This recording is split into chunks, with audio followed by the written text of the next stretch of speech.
Believe it or not, what follows is an AI-generated conversation, one designed not to mimic humanity, but to illuminate it. Welcome to the debate. Glad to be here. Today, we're digging into the World Economic Forum's Future of Jobs Report 2025. It gives us this really critical 5-year forecast looking at the big shifts expected in global labor markets, basically between 2025 and 2030.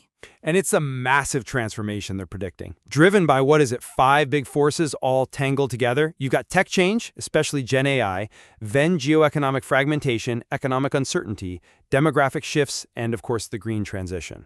Exactly. And the report throws up this fundamental tension, this core question.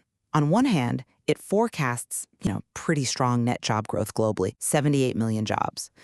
But, and this is the kicker, that number hides this absolutely monumental structural churn.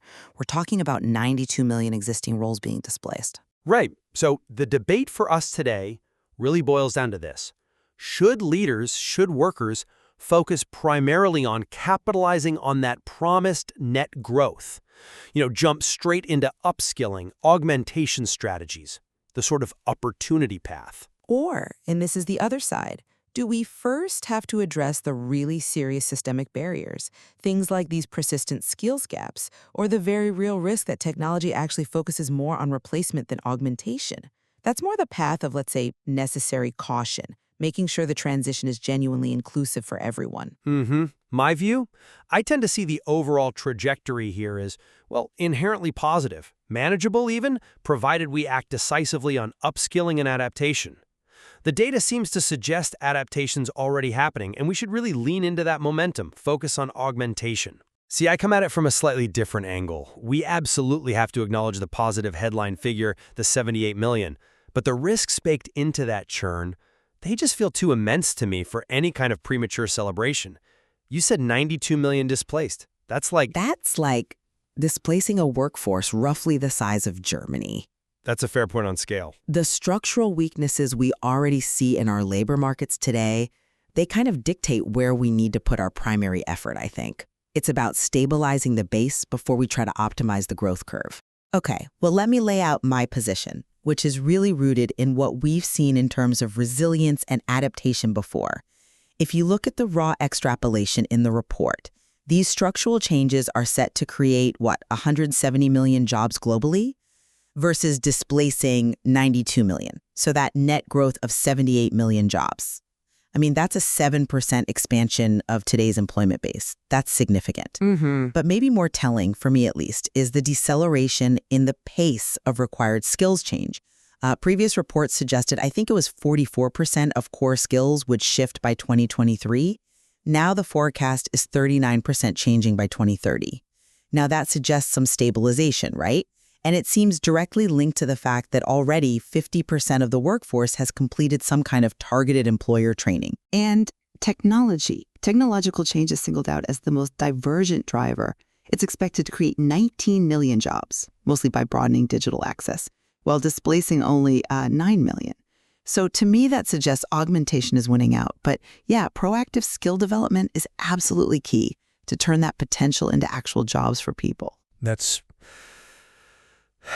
a compelling case based on the aggregates, I grant you, but we just cannot minimize the true magnitude of disruption here. We're talking about structural labor market churn affecting 22% of total jobs. My concern really centers on those systemic barriers stopping the transition for the 92 million displaced workers. The absolute central hurdle is the skills gap. 63% of employers, almost 2/3, identified that as the single biggest barrier to their business transformation. That's the core systemic problem blocking inclusion, right there. But employers are training. Some are, yes. But the report itself highlights the specific human cost. It says, for every 100 workers who need training, 11 out of 100, are projected to need it, but are unlikely to actually receive it. That points to a failure in making this transition inclusive. And look at the job seeing the largest absolute decline. Clerical, secretarial roles, cashiers, administrative assistants. These jobs are often highly concentrated geographically, threatening local economic stability in a way that the nice, clean net figure completely glosses over. Okay, let's pivot directly to that technological churn then, because you seem focused very heavily on substitution, but I'd argue the goal, and certainly the observable growth areas, are really centered on augmentation. I'm sorry, but I just don't buy that augmentation is the primary immediate force in the sectors most exposed right now. The substitution feels very tangible, very swift. Robotics, autonomous systems, just those alone are expected to cause a net decline of 5 million jobs. And Gen AI, its substitution power is becoming evident not just in routine data stuff, but in knowledge work, places where, frankly, we used to think workers were relatively safe. Like what roles specifically? Well, the report flags the sharp decline of roles like legal secretaries, even graphic designers. This shows this new exposure. The detailed analysis suggests something like 28.5% of granular skills have a, quote, moderate capacity for substitution by Gen AI. This isn't about some smooth complement, some gentle helping hand.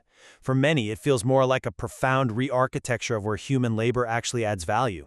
Your focus on displacement, though, it kind of overlooks the core finding that digital access itself is a net creator of 10 million more jobs than it displaces. We need to define how augmentation actually works in practice, on the ground. Gen AI's real value, I think, isn't replacing the entire role. It's taking over the most repetitive, maybe tedious tasks. Okay, give me an example. Think about an accounting clerk. Gen AI could take over the really time-consuming, detail-oriented tasks like reconciliation, data entry. That frees the clerk up for higher-value activities, things like more complex client advisory work, budgeting, strategic planning. So it empowers, less specialized employees to perform tasks previously seen as expert level. It requires a pivot, absolutely, but not necessarily a disappearance. A pivot requires training they might not get, though. True, training is key. But this necessity for sophisticated human-machine collaboration, it's reflected directly in the highest growing roles identified: big data specialists, AI and machine learning specialists, and importantly, these very technical roles demand equally new human skills, things like creative thinking, resilience, flexibility, agility. These have seen a really striking 17 percentage point rise in importance. Why? Precisely because these are the human skills AI cannot replicate. I see the merit in highlighting that shift toward creative thinking, I do. But are we really sure these new 78 million created jobs will exist in the same regions or offer the same stability, the same wages, as the 92 million being displaced? I worry we might just be trading established, often decent-wage administrative roles in developed markets for, say, lower-wage logistics roles somewhere else, or maybe highly specialized tech roles concentrated in just a few hubs. That sounds like structural inequality, just disguised as a net positive number. Well, if augmentation requires that complex human judgment and agility you mentioned, perhaps the biggest demands for that kind of high-level human input are increasingly found in the burgeoning sector of sustainability. That's a fair point. The green transition is a massive, undeniable opportunity. The report projects it contributing 8 million net jobs. Exactly. Driving growth in roles like renewable energy engineers, electric and automotive vehicle specialists, and crucially, the report notes green hiring has consistently outperformed the overall labor market trends since way back in May 2022. This force is structurally reshaping heavy industries. 71% of employers in automotive aerospace, 69% in mining metals, expect workforce transformation because of it. We should be laser-focused on rolling out training programs now to grab that massive tailwind well before 2030 hits. That's a compelling future vision, yes, but we have to first address the immediate constraint. The workforce just isn't ready. The demand for green jobs is strong, sure, but look at the numbers. The supply of green skills, it increased only 12% between 2022 and 2023. Meanwhile, job postings requiring those skills shot up by 22%. Demand is significantly outpacing supply here. That creates severe talent bottlenecks that could actually undermine the potential of those 8 million jobs. We can't realize the opportunity if we don't have the people trained up. Okay, a definite bottleneck. And we haven't even really touched on geoeconomic fragmentation yet. Global supply chains fracturing because of political conflict, trade restrictions, all that risk. Now, the report says this uncertainty actually creates 5 million net jobs globally, mainly in logistics and security. But the trend towards reshoring or nearshoring, employers exposed to trade restrictions are apparently 50% more likely than average to plan moves closer to home. That's hugely disruptive locally. It demands massive, rapid skill shifts in specific regions that could totally overwhelm the existing local training infrastructure. These aren't smooth, gentle transitions. They're sudden, high-stakes skill pivots. Resilience is definitely critical in that environment, I agree. But employers are already adapting or at least planning quite pragmatic strategies to handle this kind of churn, particularly through intentional internal mobility. That seems like the crucial mechanism for ensuring some inclusion and stability for existing workers. I'm just not convinced, I'm afraid, that relying on employer internal strategy alone will solve the structural problem. The organizational barriers are still incredibly high. Remember, the report shows organizational culture, resistance to change, that's the second most significant barrier to transformation, flagged by 46% of respondents. Leaders might know they need to change, but that internal organizational friction often just stops them cold. And, while it sounds great that 85% of employers plan to upskill, that failure to provide training to the 11% who need it, it suggests current strategies just aren't adequate for genuine inclusivity at scale. Especially, I'd argue, for those administrative workers who face the highest risk of substitution in the first place. While that point on organizational culture is certainly valid, you can't deny the positive shift in strategy itself is significant. That 85% planning to upskill, that is a major commitment on paper.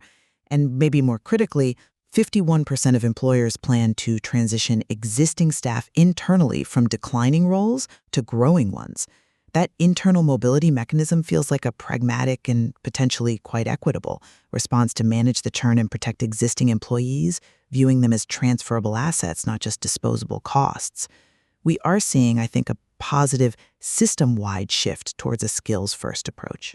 Mm-hmm. And policy support seems to be aligning, or at least the demand for it is clear. Employers are asking governments for support. Funding for reskilling came top at 55%, followed by actual provision of reskilling at 52%. And the move away from relying solely on university degrees, only 43% still require one for many roles, towards skills assessments, which is 48%, and prioritizing work experience at 81%. That demonstrates a real practical adaptation. It's geared towards widening the talent pool, moving beyond just traditional credentials. Look, the shift to a skills-first approach is necessary, I agree. But pragmatic adaptation has to be matched by actual structural safeguards. We are talking about the potential for massive economic dislocation for 92 million workers. That gap between demand and supply and green skills we talked about, the targeted displacement by AI and robotics, the failure to train 11 out of 100 workers who need it, these aren't just minor flaws in the plan. They feel like systemic issues that must be prioritized right now, well before 2030, if we want to avoid making societal inequalities even worse. We need policies focused on things like portable benefits, maybe government-mandated transition funds, not just sort of hoping employers can somehow handle all this disruption smoothly on their own. I still maintain the overall trajectory remains overwhelmingly positive, fundamentally driven by strong net job creation and that measured employer commitment. The slowing rate of skill obsolescence, that 39% figure, suggests that proactive upskilling and augmentation, like, turning that accounting clerk into a strategic advisor using AI tools, it's already starting to have a stabilizing effect. The focus now just has to be on practical implementation, embracing AI tooling fluency, focusing on analytical and those crucial human-centric skills. That's how we realize the benefits of augmentation and the green growth before the 2030 deadline arrives. We absolutely agree that foresight and action are essential starting today. But this transition will be highly uneven. The location, the stability, the wages of those 78 million net new jobs, they are not guaranteed to match what's being lost for those 92 million. So leaders, policymakers, they must prioritize genuinely inclusive policies, robust internal mobility mechanisms to make sure this structural churn doesn't just create a two-tiered economy where, a skilled few capture all the benefits and then 92 million displaced are effectively left behind. The ultimate outcome, whether technology truly serves or merely substitutes human labor, well, that's being determined by the decisions we make right now, particularly concerning those who are most vulnerable to these shifts. Tail Lumen Lumen Insights.